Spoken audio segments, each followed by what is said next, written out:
안녕하세요. 금일아침마입니다. 오늘은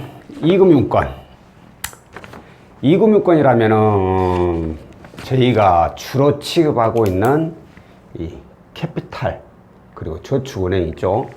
이외에도 많아요. 이금융권은 보험사, 뭐 상호신용, 그리고 저 카드사, 할부사 이런데 저희 다 이금융권이라고 보시면 돼요. 근데 이 캐피탈하고 저축은행 외에는 신용대출 상담사를 따로 두고 운영하는 금융사가 없습니다.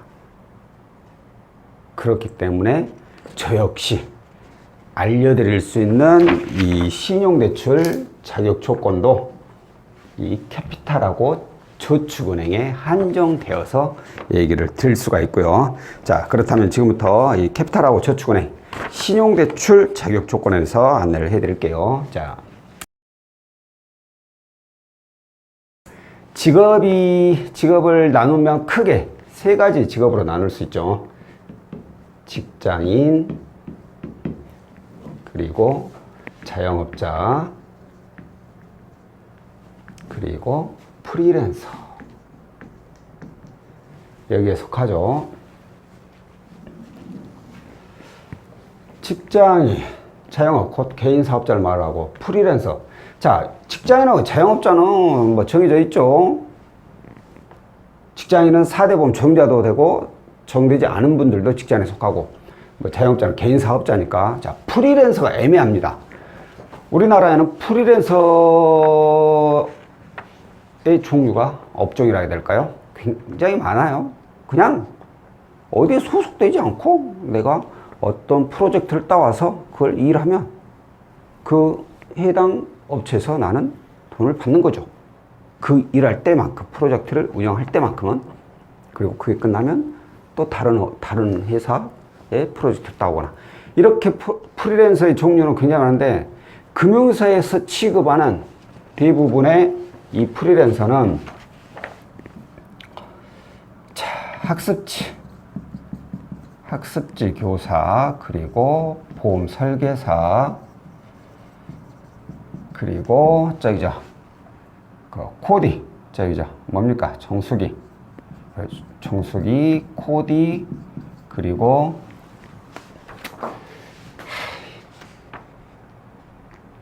또 있는데 생각이 안 나네.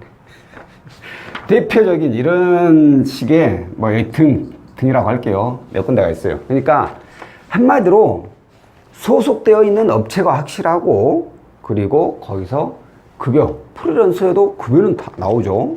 급여가 꾸준히 받고 있는 분들, 이런 분들은 프리랜서를 인정을 해주는데, 소속은 확인되나 급여가 없이 아까 말씀드린 어떤 프로젝트가 있다면 그걸로 그냥 계약금 받고 마무리되면 그걸로 뭐 나머지 잔금 받고, 이런 식의 프리랜서는 인정이 안 된다는 거죠.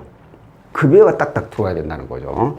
자, 이렇게 프리랜서 나누고, 자, 먼저 재직기간 봐볼까요? 재직기간. 자, 지금부터 말씀드리는 이 자격 조건은 일반적인 자격 조건입니다. 일반적인. 이게 무슨 얘기냐면, 세세하게 따져버리면 직장인도 어느 캐피탈이냐, 어느 저축은행이냐, 자영업자도 어느 캐피탈, 어느 저축, 프리랜서 어느 캐피탈, 어느 저축, 그리고 직장인도 어느 저축은행의 어떤 상품이냐, 어느 캐피탈 어떤, 이렇게 세세하게 나눠져 버려요. 그러면 저희가 다 설명드릴 수도 없지만, 이거 다 설명드리려면 날 셉니다. 그래서 일반적으로 전부 다 공통되는 내용으로 제가 설명을 해드릴 거고, 좀 더 세세한 것은 나중에 문의를 주신 분들한테는 거기에 맞춰서 또 안내를 해드릴 거고요. 일반적으로 3개월입니다. 3개월. 그리고 자영업자는 6개월. 그리고 프리랜서도 6개월 이상은 재직을 하고 있어야 돼요. 자, 직장인의 경우는 3개월이 급여가 3번 또는 건보 납부 3회는 되어야지 정상적인 상품을 일반적으로 정상적인 상품을 이용할 수가 있고, 그 외에 이보다 더 이제 재직기간이 좀 짧으신 분들은 이용할 수 있는데, 아무래도 일반적이지 않으면 그만큼 한도도 축소되고 금리도 좀 더 높게 설정이 됩니다. 그러니까 가능한 최소한 급여를 3번 이상이거나 직장 건강보험료납부가 3회 이상은 되고 나서 알아보는 것이, 그래도 이 금융권이 이자가 좀 높은 이 금융권이긴 하지만 그래도 그 후에 알아보는 게 조금이라도 더 금액이라든가 금리라든가 이런 것에 대해서 혜택을 볼 수 있어요. 자영업자도 마찬가지. 뭐 6개월, 프리랜서도 6개월 이상은 지나야지. 3개월 이상 지나도 가능은 합니다, 따지면. 하지만 이 정도는 지나야지 정상적인 상품을 이용을 할 수 있다라는 거고요. 자, 다음으로 이제 소득. 그렇다면 얼마 이상이 내가 소득이 증명이 되어야 되냐? 직장인 연 1,200만 원 이상, 한 달에 최소 100만 원 이상은 벌어야 된다. 그래야지 인정을 해주겠다, 그 뜻이죠. 자, 여기는 부가세 또는 뭐 카드 매출 뭐 등 이렇게 사업을 운영하면서 증빙할 수 있는 그런 소득 있잖아요. 그거고, 이건 원천, 프리랜서 원천 또는 급여, 통장거래 내역으로 증빙을 할 수 있는데, 프리랜서는 100% 소득을 다 인정을 안 해줍니다. 적게는 60, 많게는 70% 소득. 내가 그러니까 이번 달에 월급을, 최근 3개월 동안 평균 월급이 예를 들어서 100만 원이다. 통장에 딱딱 찍히는 게 100만 원이다. 그러면 100에 70%, 70만 원만 인정을 해줘요. 나머지는 아무래도 프리랜서면 그 영업 경비 이런 걸로 지출이 많다 이거죠. 수입이 온전히 다 아니다 이렇게 보는 거죠. 그래서 70%만 인정을 해드리고, 이것도 금융사마다 조금씩은 달라요. 정확한 건 아니에요. 그냥 일반적인 내용 다시 한번 말씀드리지만, 자, 뭐 대출 한도, 이건 솔직히 제가 봤을 때 의미 없는 거예요. 대출 한도. 왜? 금융사마다 다르고, 또한 뭐 최고 얼마라고 하는데 그 최고가 나가본 기억이 제가 2달 전인가 3달 전인가 오랜만에 한 1년 만에 한번 나가보고, 최고 한도는 나가는 일이 거의 없는데, 일반적으로 보통 1억 원이라고 나오죠. 1억 원 이상도 대출이 되는 곳이 있어요. 그게 바로 접니다. 한번 그렇게 1억 원 이상으로 나간 적이 있는데, 근데 정말 힘들어요. 1억 원 이상 대출 나간다는 게. 사실 이 정도 금액 나갈 정도의 신용하고 소득 그리고 부채 비율이 맞다면, 이 정도 나갈 정도로 맞다면 은행을 알아보는 게 맞아요. 은행에서 나올 확률이 더 높은 분들이에요. 근데 알아봤는데 안 되는 분들도 있습니다. 진짜 은행에서만 대출 다 받고 더 이상 은행에서 안 나오는 분들, 이런 분들은 이제 좀 많이 나오죠. 네, 이렇게 많이 받아서 뭐 하겠습니까? 빚인데다 딱 필요한 금액만 받으셔야죠. 자, 그리고 금리 이것도 사실 뭐 크게 필요가 없는 내용입니다. 뭐 최저 5%대부터 시작해서 어떤 데는 최저 7%. 근데 최고는 다 똑같아 보면. 법정 최고금리. 지금 법정 최고금리가 이제 20%로 내렸죠.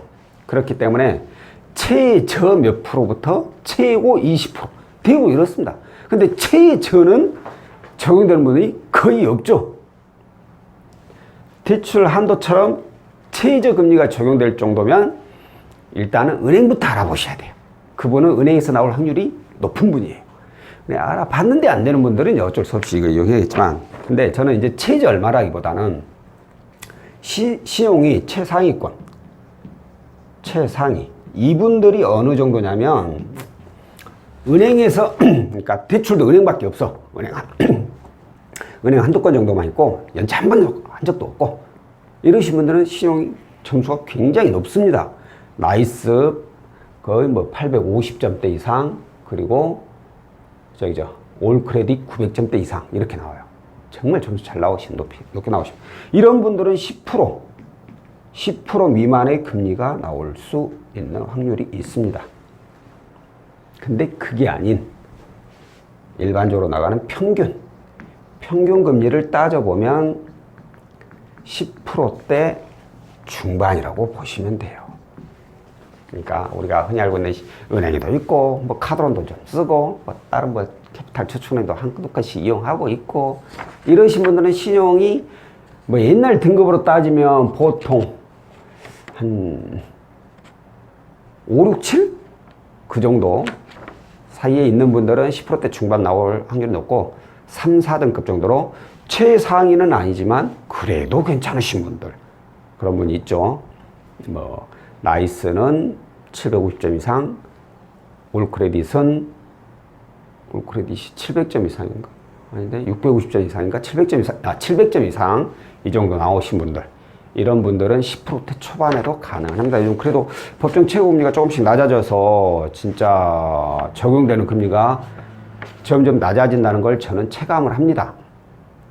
이렇게 말하면, 아니 지금도 사기꾼 놈 새끼들 다 고금리 받고 있는데 뭔 금리가 낮아져야, 더 낮아져야지. 맞아요, 더 낮아져야죠. 근데 제가 이제 간혹가다 그랬죠. 제가 이제 이쪽 대출 업무를 본 게 제가 이제 한 20년에서 1년 부족하네요.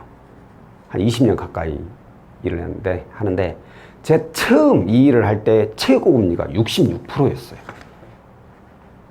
어마무시하죠. 대출 2년간 이용해버리면 원금보다 더 많아버려요, 이자가. 그런 시대였어요. 근데 그게 점점점 낮아져서 지금은 최고금리 20%까지 낮춰졌으니까. 그러니까 저는 이제 옛날 생각해보면 그런다는 겁니다. 지금 금리가 높다는 게 아니라 그만큼 법정 최고금리가 많이 낮아졌다는 거지. 뭐 지금 이자가 너무 낮다 그런 뜻 절대 아니니까 오해하지 마세요. 그리고 아까 말한 대로 뭐 신용점수는 대략 그 정도고, 솔직히 자격 조건이라고 해서 크게 뭐 이것저것 따져낼 것이 없어요. 이 금융권은. 아까도 말씀드렸듯이 캐피탈에서 나눠지고, 각 캐피탈 나누고, 저축은행도 또 어디 저축이 나눠지고, 이 캐피탈하고 이 캐피탈 각각 또 상품이 또 나눠지고, 또 여기서 나눠지고, 저축은행도 마찬가지죠. 각각의 저축은행 또 상품 나눠지고, 이러다 보니까 자격 조건이 다 달라요. 그러니까 저희가 그걸 다 외우지를 못해요, 솔직히. 일반적으로 대략적으로 좀 포인트 정도? 특별한 것? 이런 것만 머릿속에 담아둔 거지, 이 모든 것들을 다 외우지를 못해요. 그래서 가능한 뭐 직장이든 자영업자든 프리랜서든 간에 자격이 좀 필요하다, 이러신 분들 있죠. 이러신 분들은 가장 먼저 제가 진짜 수십 번, 수백 번, 수천 번 말하는데 제발 전화하지 말라고. 제가 귀찮아서가 아니에요. 귀찮아서 아니라 이걸 제 말을 안 듣고 꼭 전화 먼저 해요. 그래도 혹시나 뭐 조건이라도 좀 알아보고 가려고 은행에 가요. 첫 번째 은행을 알아봐야 되는데, 은행의 조건 알아보고 어쩌고저쩌고 뭐 그러고 싶으신 분들 은행에다 직접 물어보라니까요. 왜 자꾸 상담사들한테 전화를 하냐고요. 이 인터넷 광고 보고. 그러다가 이자 높은 거 쓴다니까요, 진짜. 아, 나 괜찮아. 이자 높든 말든 내 맘이요. 그래요. 그런 분들은 저는 환영하죠.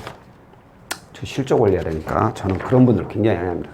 근데 그게 아니라, 아, 내가 이렇게 해갖고 은행에서 대출이 나올까요? 이렇게 물어보시는 분들이 있어요. 자격도 내가 봤을 때 괜찮아. 그런 분들, 아이고.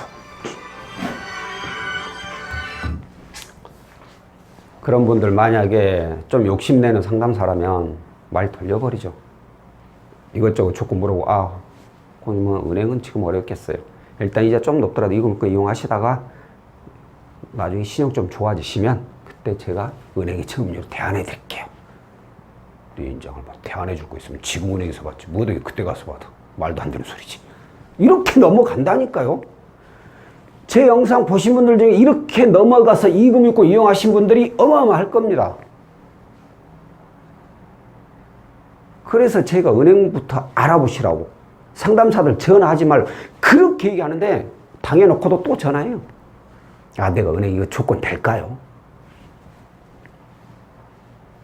귀찮네. 은행 가는 게 귀찮네. 물어보는 것도 싫고 인터넷으로 간단하게 뭐 검색 가능한 것도 일일이 다 물어보는 분들이 있습니다. 죄송하지만 그런 분들은 그냥 높은 이자로 헛돈 쓰시길 바랍니다. 진짜 아닌 말로. 제 말 기분 나쁘게 들으셨다면 은행부터 먼저 알아보시던가. 가기 귀찮으면 모바일이나 인터넷으로 알아보시면 돼요. 해당 은행 홈페이지에 방문해가지고 왜 자꾸 물어보냐고. 그래 놓고는 나중에 상담사 사기꾼 놈의 새끼들 이자 높은 거 나한테 추천해갖고 이자 높은 거 썼다고. 본인 잘못한 것은 하나도 모르고. 잘못했다고 할 수는 없지만 차원 저는 이렇게 얘기했는데 알아보신 분들, 제 말 듣고 알아보신 분들은 본인 잘못도 있어요. 그러니까 직장인이든 자영업자든 프리랜서든 간에 본인이 판단하지 마세요. 본인이 나는 은행에서 안 나올 것 같은데 이런 생각으로 전화 주신 분들도 굉장히 많은데 본인이 판단하지 말고 일단 은행 가세요. 아니면 전화로 물어보든가 홈페이지, 모바일 이런 데 방문해서 탁탁탁 입력하고 된가 안 된가만 보세요. 안 돼. 예를 들어서 안 돼. 거절났어. 그러면 시간 좀 되신 분들은 이제 지점에 직접 방문해 보세요. 왜냐하면 인터넷이나 모바일로 알아보는 거하고 또 지점 그 대북의 직원하고 상담해 본 거하고는 또 틀려질 수 있어. 시간 되신 분들은 방문해 보시고 이거 더 이상 난 내가 봐도 안 나올 것 같더라 하신 분은 그냥 연락 주세요. 그때 이제 이금융권으로 알아서 잘 풀어드릴게요. 아시겠죠? 아휴, 진짜 이 얘기로 수시로 제가 그렇게 얘기를 하는데 정말 말 안 듣습니다. 진짜. 뭐 제 말 잘 못 들어봤자 좋을 건 아닌데 참 모르겠습니다. 알아서들 하세요. 알아서들 해. 까짓 거 돈 많으면 이자 좀 더 주면서 그냥 편하게 돈 쓰면 되지. 그래요. 자, 오늘은 이금융권 중에 캐피탈하고 저축은행의 신용대출 자격 조건에 대해서 안내를 해드렸고요. 다음번에 또 다른 내용으로 찾아뵙도록 하겠습니다. 고맙습니다.